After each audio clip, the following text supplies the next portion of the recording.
Guys, so, isang batalyon ng mga bombero. Kasi nag-alarm kanina dito sa buong namin, compound.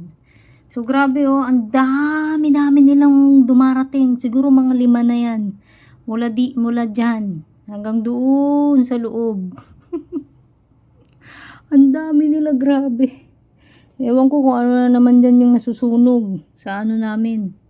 Baka mga lang yan, electrical wiring, circuit, ganun. Kasi dito guys, automatic naman kasi dito. Kapag merong something faulty, nag-warning sa may bahay mo, magdediretso yan na mag-a-alarm sa mga bombero. Kaya ganyan sila kabilis dito kapag may mga ganyang sunog. Lalayas din yung mga yan kasi wala yan silang makikitang sunog. After nilang ma-inspect kasi hindi lang to yung first time. Ang tagal nang nangyayari dito sa compound namin. Parang meron yata nag-short circuit na mga electrical wirings nila. Hindi nila ma-figure out yan. Lalayas din yung mga yun. Ang dami nila, grabe. Imagine yung nawe-waste na energy ng mga tao, ng mga empleyado nila. Nawe-waste na gasoline. Diba? Aalis na yung mga yan. Pumasok na sila.